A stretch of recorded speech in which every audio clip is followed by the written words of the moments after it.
Para poder entender lo que dicen las Escrituras, debemos definir exactamente cuáles son las palabras en el original que se usan. Así que en esta mañana quisiéramos comenzar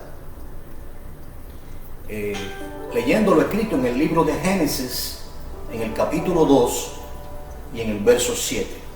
Otra vez, por favor, vamos a abrir las Biblias en el capítulo 2 del libro de Génesis y en el verso 7. Dice, entonces Yahweh Dios, el nombre de Dios es Yahweh,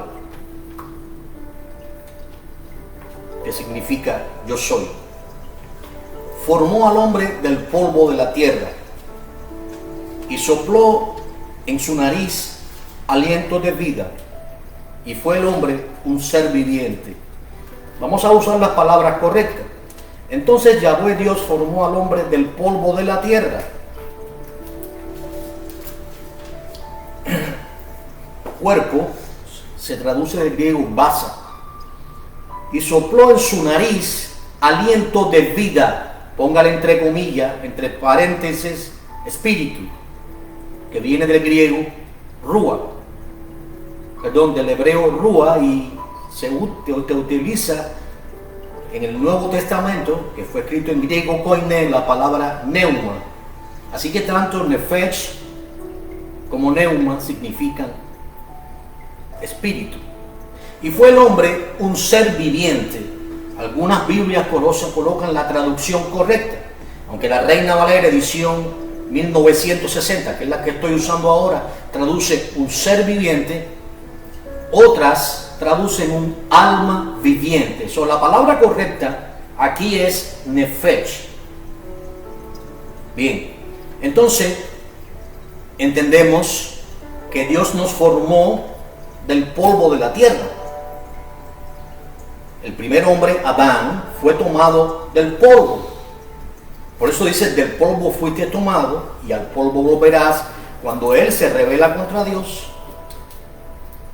y habiendo sido tentado por su esposa y esta a su vez por la serpiente, pues come del fruto del cual Dios le había dicho que no comiese.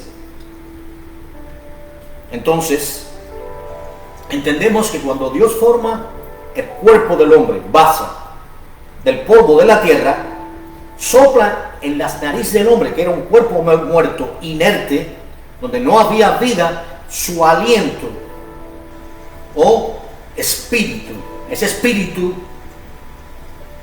viene de la palabra hebrea rúa. En el Antiguo Testamento, aquí la palabra que se utiliza es rúa, porque este libro fue escrito en hebreo antiguo.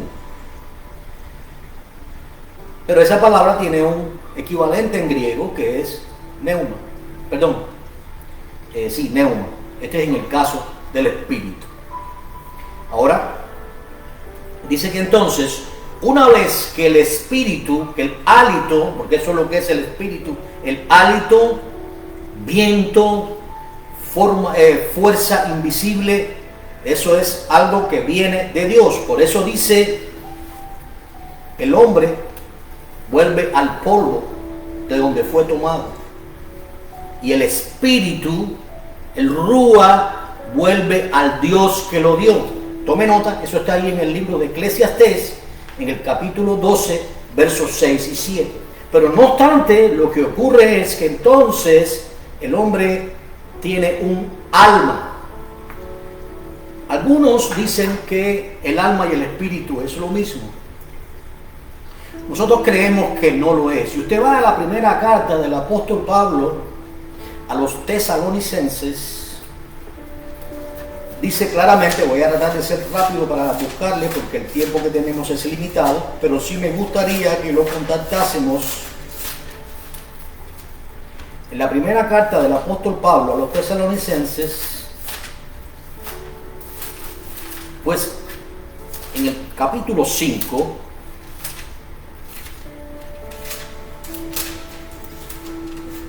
dice ahí, y el mismo Dios de paz os santifique por completo. Es decir, todo tu ser sea santificado.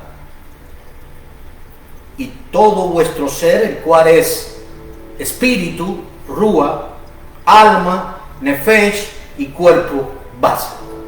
Así que es muy claro que lo que ocurrió allí fue que cuando Dios sopló aliento de vida en el primer ser humano que creó de la tierra, pues el ser humano tuvo un alma viviente. Bien, la palabra alma tiene una connotación directamente con la palabra o con la acción, con el verbo respirar, garganta. Es decir, poseer vida. Se encuentra frecuentemente en el libro de los Salmos, aunque no es específicamente solamente para el libro de los Salmos. En Juan, capítulo 10, verso 24, Yeshua, el Señor, dijo a los judíos que debían amar a Dios con todas sus fuerzas, con toda su alma y con todo su corazón. Y usó, pues, aunque él hablaba en arameo, pero se refiere al alma como un nefesh. Si lo traducimos, pues sencillamente se traduce la palabra alma. Dice toda su alma y todo tu corazón, haciendo una diferencia entre el alma y el corazón, entre la mente, el alma y el corazón. Entonces, ¿qué es exactamente el alma? Es ese respirar, es esa vida. Déjeme decirle algo. Todo lo que respira, o sea, todos los animales también tienen un alma. Se decía que el alma, o se dice en las escrituras, está en la sangre. Porque las células vivas están en la sangre. Cuando las células dejan de funcionar, es porque el alma parte. Por ejemplo, la nodriza de Raquel murió. Y dicen que su alma partió. Su alma partió, salió de su cuerpo. ¿Ok? Esto no es lo mismo que el espíritu que vuelve al Dios que lo dio. Ya lo leímos en Eclesiastés capítulo 12, versos 6 y 7. Bien, ¿por qué estamos haciendo énfasis en todo esto? Bueno, porque los seres humanos fuimos creados a la imagen y semejanza de Dios. Así que en el alma se toman las decisiones. Dice el Señor, he aquí pongo delante de ti, Deuteronomio, la vida y la muerte, la bendición y la maldición. Escoge pues la vida para que vivas. Es decir, las decisiones las tomamos en nuestra alma. En el alma es nuestro yo. Cada alma es diferente. Pero entendamos esto. Algunas personas dicen que las almas serán destruidas y aseguran que una vez que Dios juzgue a los perdidos, que comparezcan ante el gran trono blanco en Apocalipsis 20, versos del 11 al 15, cuando vengan los nuevos cielos y la nueva tierra, y aquellos que no se han hallado sus nombres en el libro de la vida, lo cual será ninguno, porque ninguno se salva por las obras, y ahí en el tribunal del Señor, el gran trono blanco, se juzgan las obras, pues entonces esas almas serán destruidas. Eso es lo que dicen algunos. No obstante, allí dice otra cosa. Dice que serán echados en la ajena de fuego. Y dicen que allí en la ajena de fuego serán echados cuerpos, porque recibirán un cuerpo para ese juicio, porque se van a ver tal y como eran, y tendrán también un alma y un espíritu. Por eso dice que el mar devolverá a sus muertos. Lo físico. Pero el Hades, que es el infierno, porque tiene un equivalente a lo que después vamos a entrar de lo que es el Hades, lo que significa Hades y Seol, y obviamente también devolverá a sus muertos. En el Hades no hay cuerpos, en el Hades hay espíritus, hay almas. Así que el ser humano va a recibir el cuerpo ahí ante el juicio de Dios, los perdidos, si van a través, el mar devolverá a sus muertos. Recuerden, las personas mueren en el mar, se ahogan, los peces los devoran en algunos casos, pero ellos van a devolver sus muertos, así que van a recibir el cuerpo físico. Pero el Hades, que solamente tiene almas, va a devolver sus almas. Y se van a ver entonces como eran ante el gran trono blanco. Los libros van a ser abiertos, los libros personales de cada uno, y también va a estar abierto el libro de la vida. Todas sus obras, para las personas crean o no crean, están siendo anotadas por Dios. Y cada cual tratará, o Dios expondrá si sus obras, las obras que ellos hicieron mientras estuvieron en esta vida, en este corto plazo que Dios nos da, que los años de los hombres son 70 u 80 años, no quiere decir que alguien no viva 50 o que alguien no viva 100 o 120, pero es el promedio, 70 u 80 años, tal y como establece el Salmo 90 de la Biblia. Pues van a dar cuenta de lo que hicieron, y sus obras van a pasar la prueba, pero no van a poder pasarla. ¿Por qué? Porque nadie se salva por las obras. Bien. Eso es lo que va a ocurrir con las almas. Ahora, así como existen las almas, y quiero antes apuntar lo siguiente: algunas personas dicen que las almas son eternas. No lo son. No lo son. Una cosa es que son inmortales y otra cosa es que son eternas. Eterno es solo Dios.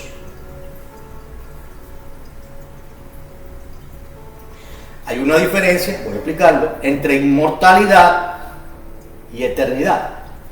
Eternidad quiere decir que existió desde el principio, desde la eternidad hasta la eternidad. Eterno es Yeshua, porque es el verbo de Dios, es la palabra de Dios. Dios en todo momento tuvo palabra, esa palabra tomó forma de hombre.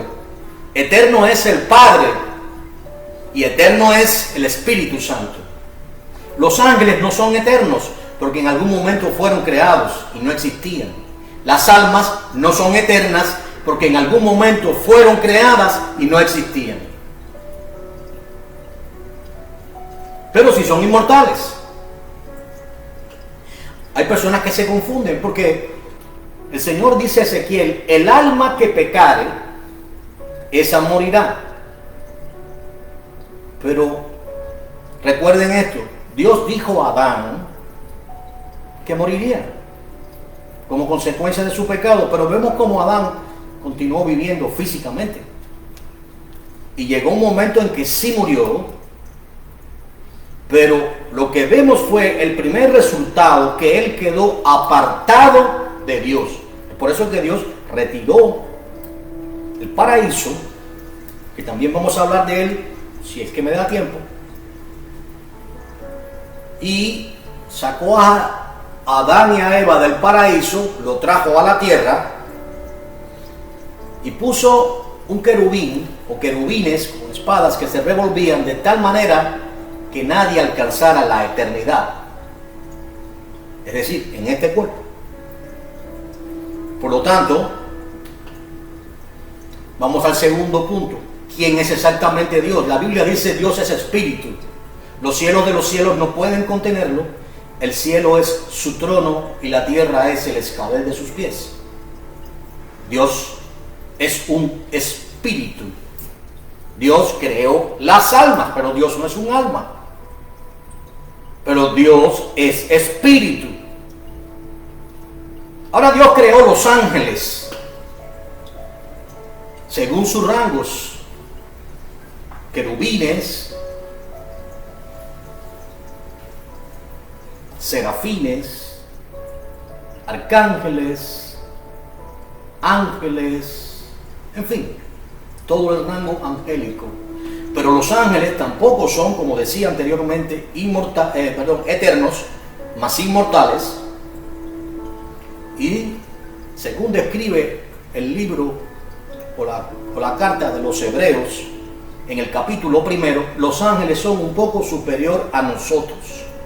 Ellos son espíritus. La intervención de los ángeles en la Biblia, la mayoría de sus intervenciones se denomina de la siguiente manera.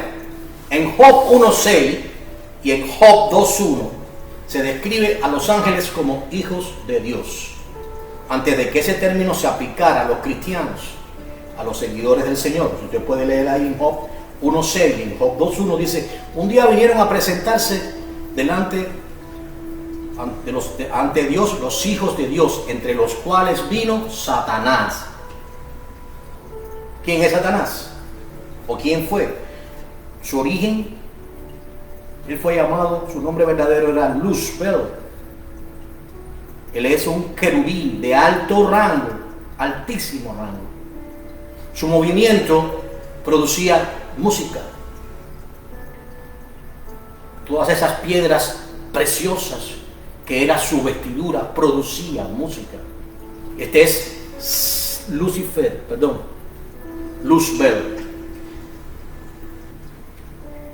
Los ángeles son también llamados estrellas. Por eso hay que entender lo que dice en el libro de Apocalipsis. Cuando hay una estrella que desciende del cielo y les da la llave del pozo del abismo. Así que los ángeles se denominan también como estrellas, como hijos de Dios, y la traducción hebrea para ángel es malak. No obstante, el interactuar de los ángeles, o en este caso entre aquellos que interactúan en la Biblia, se denomina neumata. Neumata es acuérdense que neuma es una aplicación de espíritu. Por tanto, neumata se aplica solamente a alguien sobrenatural que interactúa. Por tanto, a los ángeles, el interactuar de los ángeles con los hombres, se utiliza la palabra neumata. Bien, entonces ya sabemos que Dios es espíritu, creador de todo lo que existe, de los cielos, de la tierra, es inmortal, es eterno. Los cielos de los cielos no pueden contenerlo. Él no miente ni se arrepiente. Él es Dios soberano y eterno. Yeshua, como el verbo de Dios, es también un espíritu, el cual adquirió un cuerpo humano. Ahora vamos a definir quién es Yeshua. Recuerden esto: Yeshua es el verbo de Dios, es la palabra de Dios, a través de la cual Dios hizo el mundo. Cuando Dios decía: sepárense las aguas de abajo de las aguas de arriba, era Él quien hacía. Todo lo que fue hecho a través de Él y para Él. Tomen una cita ahí en Juan 1:10. Dice: en el mundo estaba, y el mundo por Él fue hecho, mas el mundo no le conoció. No hay contradicción. Él es el verbo de Dios, el mundo lo hizo Dios, pero Él es parte de Dios. Él es la palabra del Dios viviente. Ahora, dice el apóstol Pablo, cuando escribe a los filipenses, que Él tomó forma de siervo. Entonces, si Él tomó forma de siervo, ¿cuál fue su composición cuando Él estuvo en la tierra? ¿Tenía un alma Yeshua desde un inicio? No, Él adquirió un alma. Por eso es que Él decía: mi alma está afligida hasta la muerte. Pero Dios no se aflige, Dios no se entristece, Dios no llora. Aunque la palabra entristece se aplica en la Biblia, en realidad Dios sabe todas las cosas. Dios no es un ser humano, simplemente se presenta como que estas cosas ofenden gravemente a Dios y producen el pesar de Dios. Pero quiero que sepan que Dios es todopoderoso. Por tanto, cuando Yeshua dice: mi alma está afligida hasta la muerte, no está diciendo que desde un principio Él tenía un alma, sino que Él le fue dada un alma para ser semejante a los humanos cuando Él vino a este mundo. También en Yeshua había un espíritu, ese hálito de vida, hálito el cual tienen los animales, las plantas, porque usted ve una planta que vive, tiene vida, también tiene un hálito, tiene un espíritu. pero alma en sí se define como para los animales y para los seres humanos. Bien, pero Yeshua adquirió un alma, tuvo el hálito de vida y adquirió un cuerpo base. No obstante, en él habitaba, cohabitando con esa naturaleza humana que él adquirió por amor a nosotros, para venir a este mundo a entregar su vida. Por eso que se le llama el segundo Adán, espíritu vivificante. Ahora él, en su naturaleza, también cohabita la deidad de Dios sin que esto interrumpa ni se oponga entre sí. Dice que en él habita toda la plenitud, quiere decir la llenura total de la deidad, en este caso Dios. ¿Entendemos ahora? Bien, ya hemos aprendido, los ángeles son espíritus, no tienen un alma, pero tienen espíritu. Son espíritus.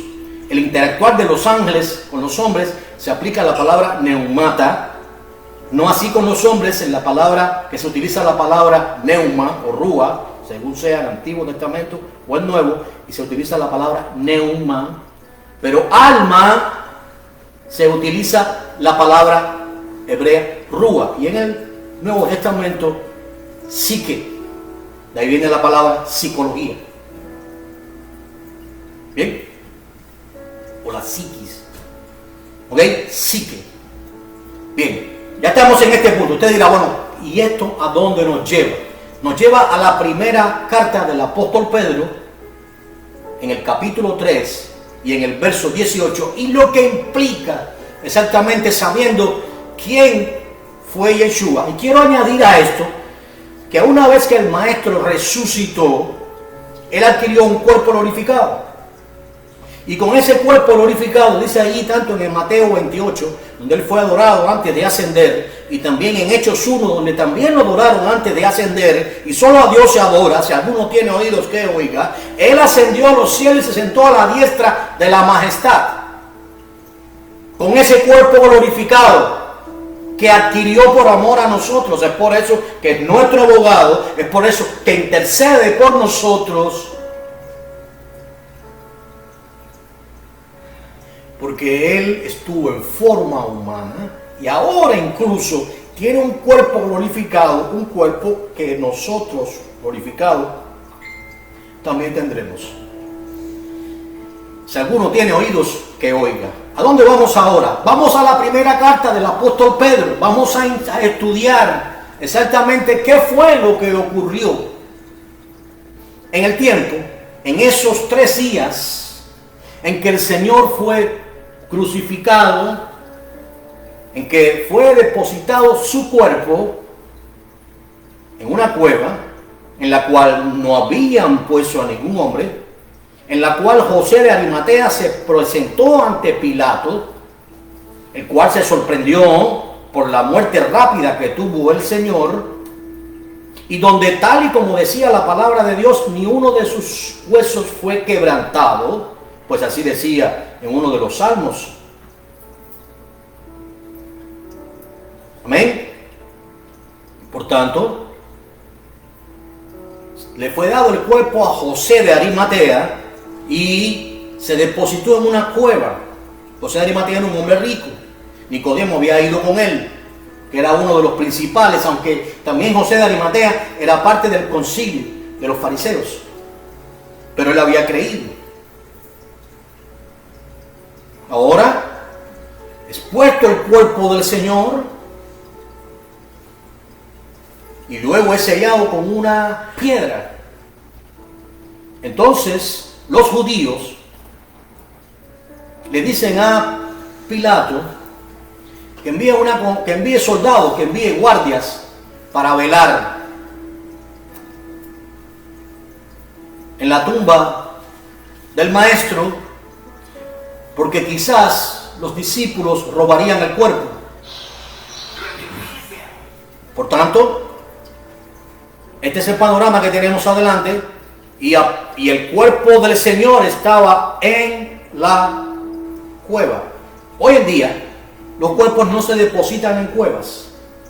Los cuerpos se entierran debajo de la tierra o se creman. Pero es el mismo principio. ¿Qué ocurre cuando un ser humano muere? Y leía sobre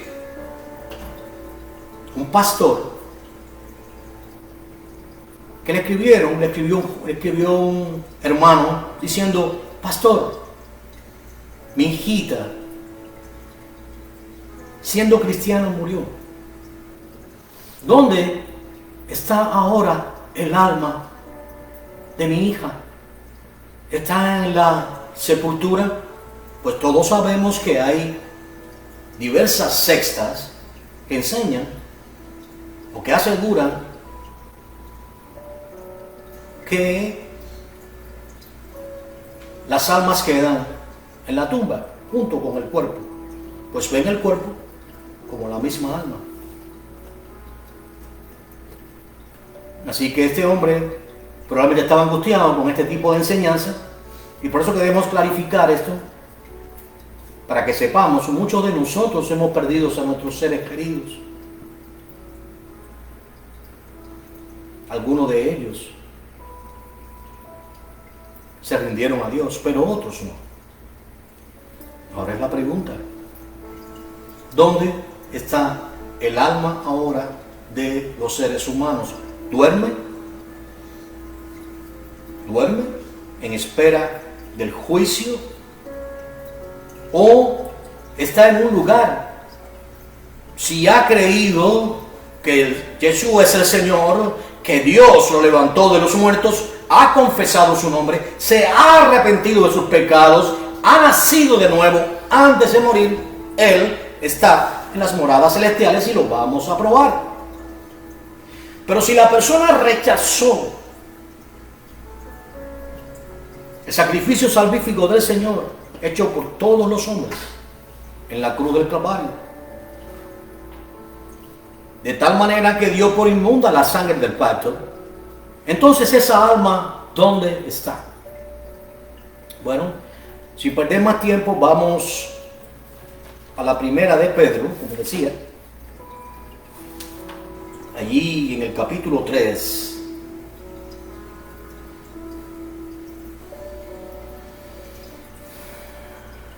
Dice en el verso 18, por favor, acompáñeme para poder examinar. Mire, si usted no examina lo que se enseña contra las Escrituras, usted podrá confiar en lo que yo le digo, pero eso no le va a ayudar. En realidad usted debe entender, es el propósito de Dios que seamos enseñados por Él a través del Espíritu Santo. La palabra de Dios dice que la palabra de Dios es como espada de doble filo que penetra el alma y el espíritu. Fíjense bien, el alma y el espíritu. Y también tenemos un cuerpo.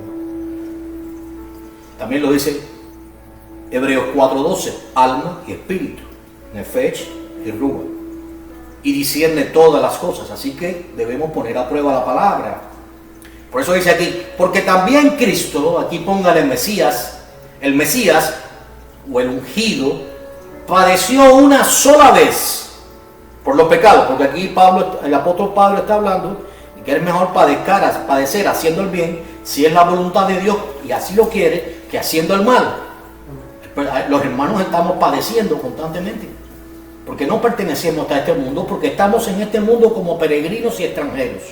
Y como no pertenecemos a Él, el mundo no nos ama, nos desprecian y somos humillados constantemente. Por eso Él dice, porque también Cristo padeció una sola vez por los pecados, porque no se puede crucificar al Hijo de Dios dos veces. El justo por los injustos. ¿Entienden eso?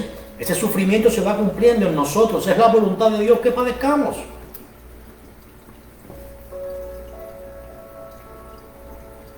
Para llevarnos a Dios. Él lo hizo para llevarnos a Dios.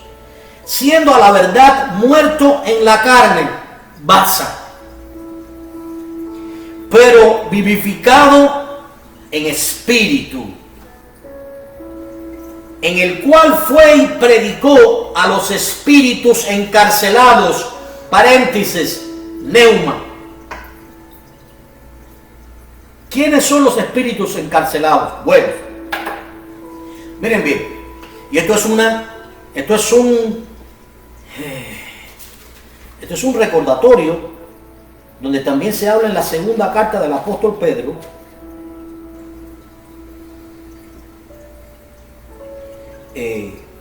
donde claramente se habla que él testificó a los espíritus que estaban encarcelados. ¿Quiénes son esos espíritus encarcelados? Los que en otro tiempo desobedecieron, cuando una vez esperaba la paciencia de Dios en los días de Noé, mientras se preparaba el arca, en la cual pocas personas, es decir 8, fueron salvadas por agua. Bien, ¿quiénes son esos espíritus? Donde se utiliza la palabra griega neuma, que le dije que se aplica a seres sobrenaturales, jamás a seres humanos. ¿Quiénes son estos seres a los cuales el Señor, estando muerto en la carne, predicó? Mire lo que dice ahí 2 de Pedro 2:4. 2 de Pedro 2:4. Porque si Dios no perdonó a los ángeles que pecaron, Malak, ángeles que pecaron, sino que arrojándolos al infierno. Aquí el infierno tiene una connotación de una palabra griega llamada tártaro,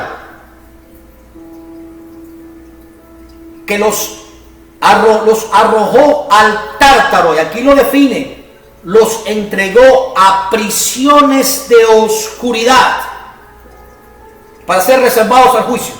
Y aquí viene la connotación: y si no perdonó al mundo antiguo. O sea, aquí está relacionando a estos ángeles que se rebelaron contra Dios y que los arrojó por consecuencia de eso al tártaro, y lo relaciona con el mundo antiguo, y dice que del mundo antiguo solamente guardó a Noé, el cual fue un pregonero de justicia con otras 7 personas, es decir, su esposa, sus hijos y las esposas de sus hijos, trayendo el diluvio sobre el mundo de los impíos. Entonces, ¿a quiénes exactamente predicó? Hay 2 clases de interpretaciones para este verso. Se dice que él fue, sabemos, por ejemplo, que cuando las personas morían, ahí está la parábola del rico y de Lázaro, descendían inmediatamente al Seol. Y se murió Lázaro, que era el mendigo, y el rico vivieron simultáneamente en la misma época. Se relacionaron entre sí. El rico se vestía de lino fino, se vestía de púrpura, es el ropaje de los ricos, de los nobles. Y Lázaro simplemente era un mendigo. Estaba su cuerpo lleno de llagas, y los perros, con su lengua carrasposa, lamían sus llagas y le producían aún más sufrimiento. Lázaro simplemente anhelaba comer de las migajas de pan que caían de la mesa del rico. Pero ambos hombres murieron. Llegó el momento de descender al Seol. De hecho, el profeta David dice: no dejarás mi alma en el Seol, que fue lo que pasó con el Señor. No dejarás mi alma en el Seol. Ahora, estando en el Seol, el Señor describe exactamente, y esto no es una historia mentirosa, el Señor va a hablar del lugar a donde descendían las almas de las personas que morían estando en paz con Dios en el Antiguo Testamento. Yo sé que hay predicadores que dicen que los santos del Antiguo Testamento van al cielo, y respeto su posición, pero la Biblia enseña otra cosa. La Biblia enseña que una vez que el alma partía del cuerpo, como partió el alma de Débora, que era la nodriza de Raquel, en los días de Jacob, murió Débora y su alma partió. Esa alma iba al Seol. Y por lo que dice el Señor, ahí estaban vivas las almas, estaban interactuando. Lo único que estaban en lugares diferentes. El rico era avaro y amaba las riquezas, mientras Lázaro amaba al Señor. Así que ahora muere el rico y abre los ojos y estaba atormentado en una llama. Es decir, estaba vivo, estaba en sufrimiento, tenía sed. La sensación del alma es la misma que cuando estás en el cuerpo. ¿Ok? Cuando una persona muere, el alma sale. De hecho, hay muchos testimonios de personas que han salido del cuerpo, que ellos han tenido una muerte cerebral. El corazón se ha parado y el cerebro ha dejado de emitir señal. Se ve una línea así, recta, no hay ondas. Muerte cerebral. No obstante, han estado fuera del cuerpo esas almas y se han visto desde arriba. Se han visto vivos, tal y como se ven en su cuerpo. Y no entienden en ese momento por qué. Porque ven su cuerpo tendido, pero ellos están vivos. Ven sus familiares, ven los doctores trabajando en él o tristes. Pero él cree que está vivo, él no se da cuenta aún. El desprendimiento del alma, del cuerpo del ser humano, es tan natural como el nacer. Una vez que la mujer concibe, inmediatamente Dios hace entrar el alma. Por eso él dice en uno de los salmos, el Salmo 139, mi embrión vieron tus ojos, y en él estaban escritas todas las cosas que habían de ser después de esto. Es decir, tan natural es nacer como tan natural es morir. Simplemente el desprendimiento del alma que abandona un cuerpo que ya no funciona. Y ese día es marcado en el libro de Dios. Tenemos un día para nacer, pero también tenemos un día para morir. Y ahora el alma se ve desde arriba y Dios ha querido que el alma regrese para que nos dé testimonio de que hay vida más allá de la muerte. Y el alma ha regresado y ha contado todo lo que estaban haciendo cuando ha entrado en el cuerpo. Las personas que lo estaban atendiendo, todo lo que se estaba hablando, por una razón, porque el alma sale del cuerpo. Tenemos otro ejemplo más. Vamos a la primera de Samuel. Vayan ustedes rápido ahí, en el capítulo 28. Saúl había hecho lo malo delante de Dios y Dios había elegido a David para que fuera rey de Israel. Incluso David se había pasado a los filisteos. Y el rey Aquís pues había dicho a David que se preparara, que saldría en campaña, incluso contra Israel.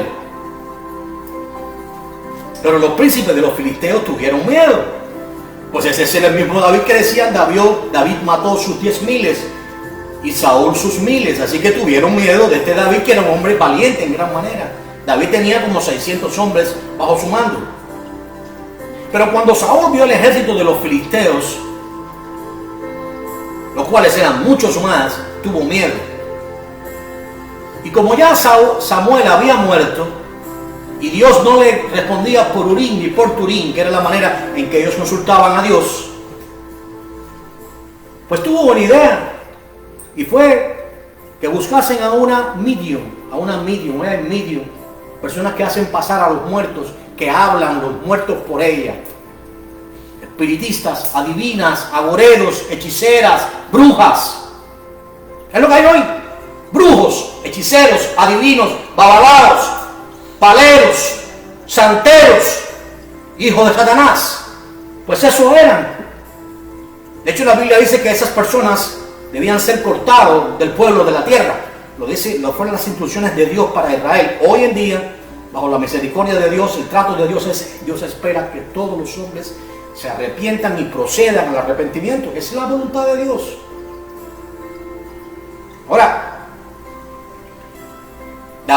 Saúl mismo había ordenado que mataran a todos los adivinos, que fueran cortados todos los adivinos de la tierra. Pero ahora se veía desesperado, entonces le dijo a sus hombres, búsquenme a alguien que sea capaz de pasar un muerto. Vamos a hablarle en el lenguaje popular, que sea capaz de que un muerto hable de él. Hable por ella. Y se presentó la divina de Endor. Endor es un lugar en la parte norte de Israel. Pueden buscar después. Y allí fueron. Allí fue el rey. Y la divina le dijo, ¿no sabes tú, primera de Samuel 28, ¿no sabes tú que el rey Saúl ha ordenado matar a todos los adivinos? Le dijo, no te preocupes que nada te va a ocurrir. Entonces le preguntó: ¿a quién quieres que te haga subir? Mire esto: ¿a quién quieres que te haga qué? Subir, no bajar, subir, subir de abajo de la tierra. Y dijo: a Samuel. Y de pronto la mujer empezó su ritual de hechicería, y cuando vio a Samuel, supo que quien estaba allí era Saúl. Pero ella dijo: vi dioses que suben de abajo de la tierra. Claro, la traducción dioses viene de Elohim. Es también una manera en que se llaman a los espíritus. En este caso, los ángeles. Los ángeles son llamados hijos de Dios. La traducción del hebreo es Bene Elohim. Bene Elohim. Así que en Job 1:6, un día vinieron a presentarse los hijos de Dios. Entre los hijos de Dios, póngale paréntesis, Bene Elohim, entre los cuales vino Satanás. Bien. Satanás, junto con un grupo de ángeles, para entrarse y continuar en esto, se llegó junto con un grupo de ángeles, se llegó a las mujeres y les engendraron hijos y nacieron gigantes. Trataron de crear una raza híbrida y la tierra se plagó de violencia. Es por eso que Dios destruyó el mundo antiguo.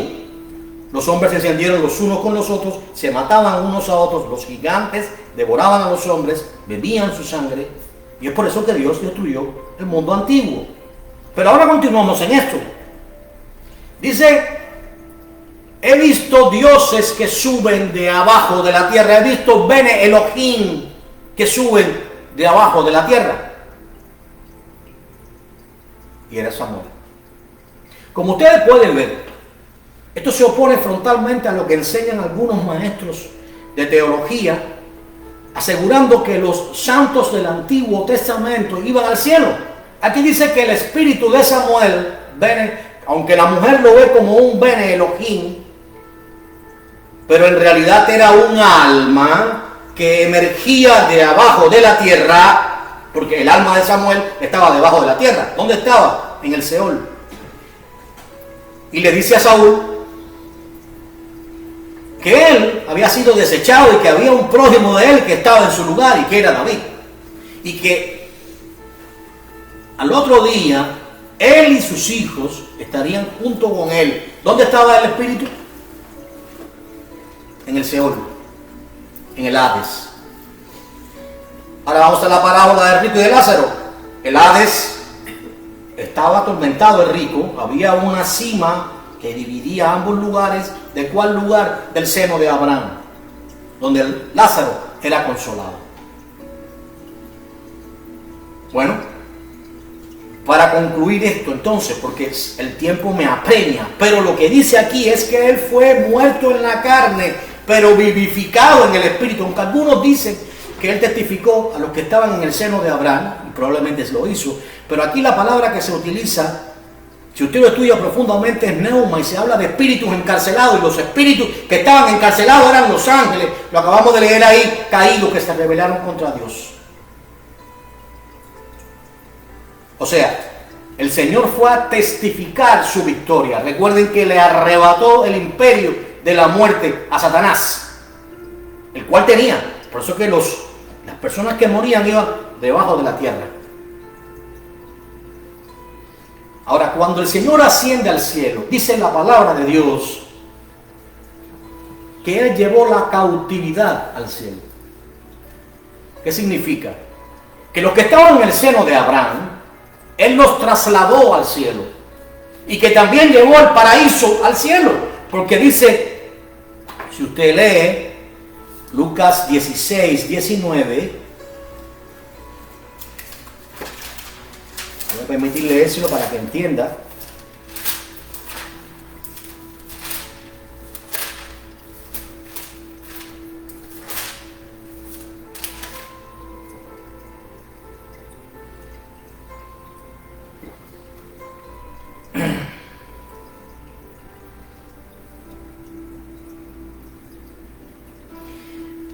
Dice, y en el Hades alzó sus ojos estando en tormento. Recuerden que Dios había puesto, ahí en Lucas 16, 23, Dios había puesto un querubín con una espada que se revolvía. El paraíso estaba acabado en la tierra.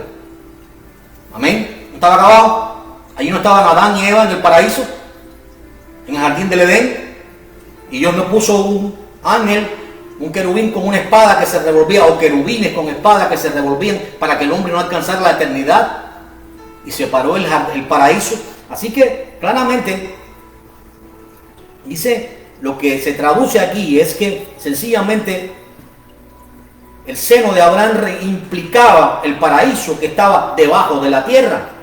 Por eso es que le dijo el Señor, no sé si se acuerdan de eso, al que estaba crucificado al lado de él, que le confesó, contrario al otro que lo acusaba. Le dijo, de cierto te digo, que hoy estarás conmigo, ¿dónde? En el paraíso.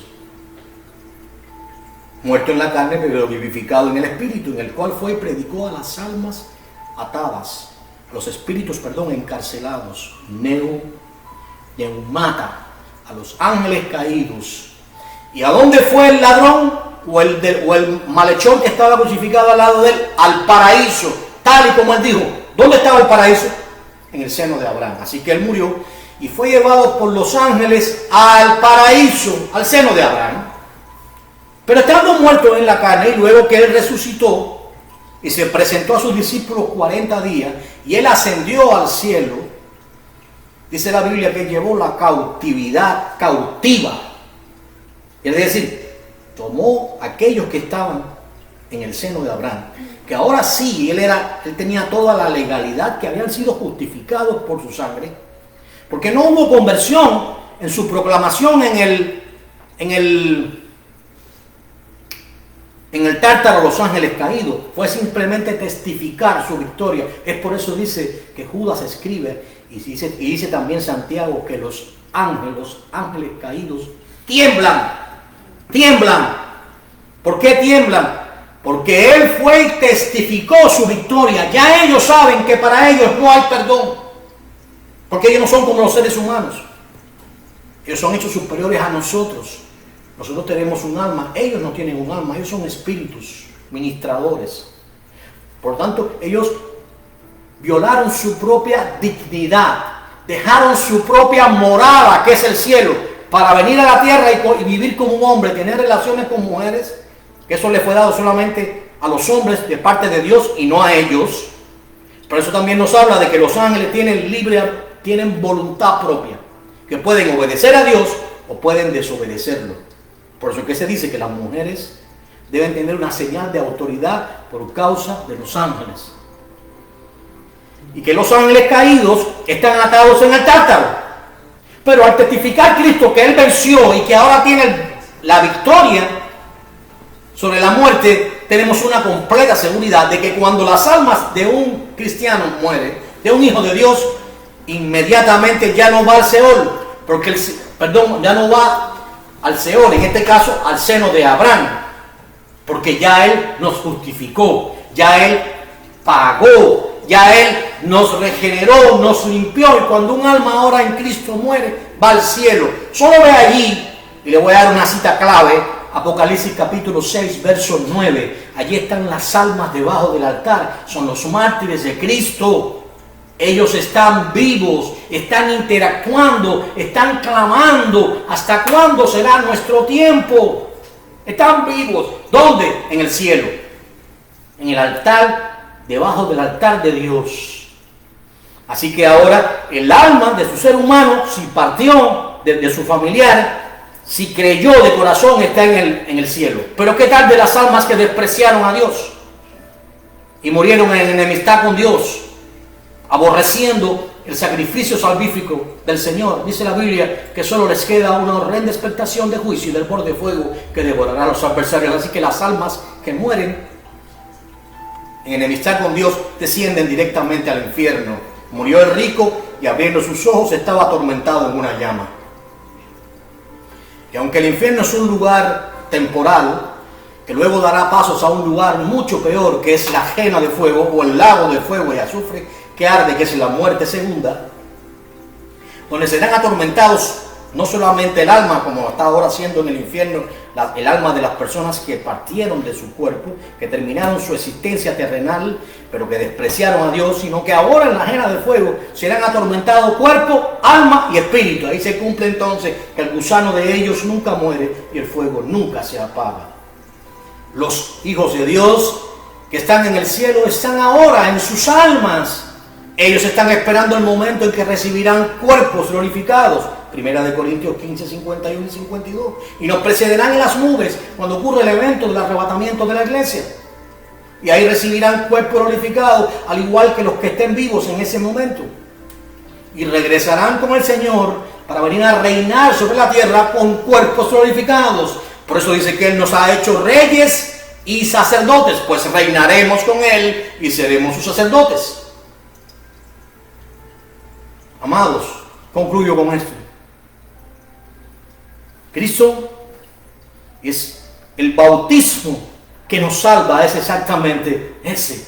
Por eso cuando nos bautizamos, nos sumergimos debajo de las aguas, porque así Cristo descendió a las profundidades más bajas de la tierra, muerto en la carne, pero vivificado en el Espíritu. Y así como Cristo resucitó, nosotros también resucitamos. Es por eso que no existe un bautismo con agüita en la cabeza, sino descendiendo debajo de las aguas. Esas aguas simbolizan la muerte y el descenso del Señor a las partes más bajas de la tierra, para testificar a esos ángeles atados desde los días de Noé, donde la violencia de ellos y la promiscuidad y las relaciones contra naturaleza, tal y como sucede hoy, en el caso de humanos con humanos, pues sencillamente trajeron que fueran encerrados una parte de ellos en prisiones de oscuridad debajo de la tierra, en ese lugar llamado Tártaro. Pero nosotros tenemos mejores promesas. Recibiremos ese cuerpo glorificado y estaremos con el Señor por 1000 años. Y vi las almas de los decapitados, los cuales también recibirán un cuerpo glorificado. Apocalipsis 24. Y vivieron y reinaron con Él por 1000 años. Luego, al cabo de los 1000 años, aún seguiremos con esos cuerpos glorificados. Y cuando veamos descender la nueva Jerusalén, cuando los cielos y la tierra que hoy no existan más, que hoy vemos no existan más, entonces viviremos con el Señor allí, en la nueva Jerusalén que desciende del cielo, y en el cual estaremos con el Señor para siempre. Si alguno tiene oídos, que oiga. La paz del Señor sea con cada uno. Dios les bendiga. Amén y amén.